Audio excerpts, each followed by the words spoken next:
शिवाय जय महाकाल। आप लोग के बहुत ज़्यादा कमेंट आए थे मुझे इंस्टाग्राम पे भी और नीचे कमेंट में भी कि भैया पशुपति जो व्रत हम लोग करते हैं पशुपतिनाथ का, उसका उद्यापन हम लोग को समझ में नहीं आता है कि छठवें दिन करें, पाँचवें दिन करें, 108 क्या चीज़ चढ़ाएं। तो इसकी पूरी बात इस वीडियो में करेंगे, बहुत ही ध्यान से सुनिएगा, बहुत ही अच्छी सी वीडियो है। ठीक है, देखो सबसे पहला जो क्वेश्चन आप लोग का बहुत ज़्यादा होता है कि भैया जो पशुपति व्रत का हम उद्यापन करें वो कितने बजे करें, यानी कि शाम को तो करना है लेकिन कौन से टाइम करें। देखो जब भी आपको उद्यापन करना हो ना, जब भी, तो आप एक बात का विशेष ध्यान रखा करिए। पहला जो क्वेश्चन आप लोग का था कि आपको यह उद्यापन प्रदोष काल में करना होता है। ठीक है, प्रदोष काल में। अब आप पूछेंगे प्रदोष काल क्या होता है? जब सूरज डूबता है। ठीक है, जब भी सूरज डूबता है उसके 30 से 40 मिनट पहले का टाइम और 30 से 40 मिनट बाद का टाइम जो होता है वही होता है प्रदोष काल। ठीक है, तो पहला आप लोग को जवाब मिल गया कि हम लोग को पूजन कब करना होता है। ठीक है, पहली बात समझ आई। दूसरी बात ये कर लेते हैं कि हमको यह उद्यापन पांचवें व्रत में कर लेना है या फिर छठवें व्रत में करना है। बहुत सारे लोगों के ये क्वेश्चन है।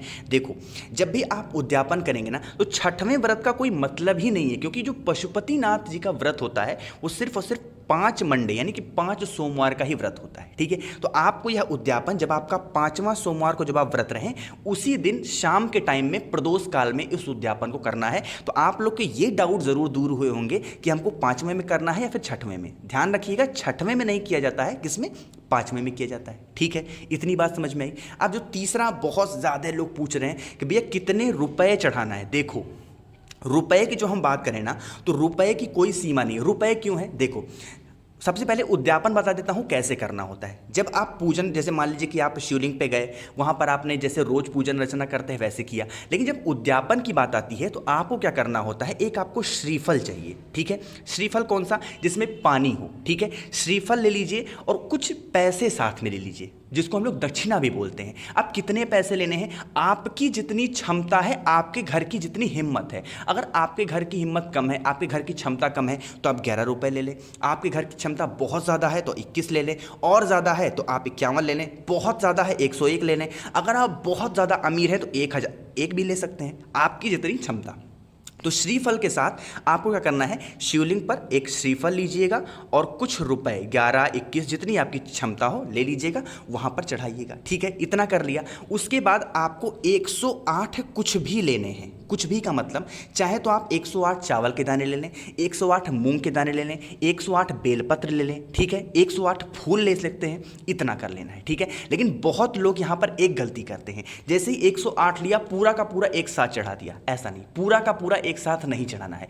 एक एक करके भगवान श्री भोलेनाथ के शिवलिंग पर आप उस जो भी 108 आप लिए हों उसमें से एक एक करके चढ़ाएंगे। जब भी आप एक एक करके चढ़ाएं भगवान से ज़रूर कहें कि महादेव मैंने इस कामना से इस पशुपति व्रत को पूर्ण किया है, आज मैं उद्यापन कर रहा हूं या फिर कर रही हूं, मेरी जो भी कामना है आप उसको जल्द से जल्द पूर्ण करें। इतना कहते हुए 108 करके एक एक दाने आप चढ़ाएंगे। ठीक है, इतनी बात समझ में आई। तो मैंने आप सभी को बता दिया कि कैसे क्या चारी उद्यापन को करने हैं। एक और सवाल होता है आप लोग के कि भैया ये बता दीजिए कि जैसे हम 6 दिया लेते हैं तो 5 दीपक हम मंदिर में लगाते हैं और 1 दीपक अपने घर पे लगाते हैं, तो क्या जब हम उद्यापन करेंगे तब भी क्या हम 1 दीपक अपने घर पे आके लगाएंगे? जी हाँ, बिल्कुल। आप जैसे पशुपति व्रत और सोमवार को करते थे वैसे ही करेंगे, उसमें कोई परिवर्तन नहीं करना होता है।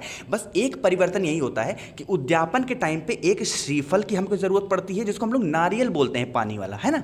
श्रीफल लेना होता है और कुछ पैसे आपको लेने होते हैं जिसको हम लोग दक्षिणा बोलते हैं, और 108 कोई सा भी सामान जो भी आपकी क्षमता हो, जो भी आपको आसानी से मिल जाए, बस इतना ही आपको और लेना होता है। ठीक है, तो मैंने आपको सारी चीज़ें बता दी जो भी चीज़ें पशुपति व्रत की उद्यापन में काम आती हैं।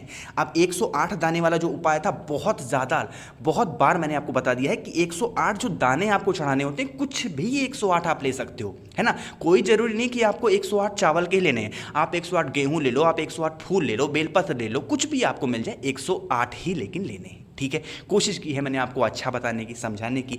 अगर आपको पसंद आया है तो लाइक कर दीजिएगा। कुछ पूछना हो अभी भी अगर आपको समझ में नहीं आया ना तो मुझसे नीचे कमेंट में ज़रूर पूछिएगा, मैं पक्का आप सभी को रिप्लाई करूंगा। और हाँ, अगर आपको मुझसे फ़ोन पे भी बातें करनी है मुझे आके इंस्टाग्राम पे फॉलो करें, द नेचुरल प्लैनेट 108। वीडियो पसंद आई है लाइक करिएगा। आवाज़ मेरी पहली बार आप सुन रहे हैं, चैनल को सब्सक्राइब करना। ठीक है, ओम नमः शिवाय, जय महाकाल।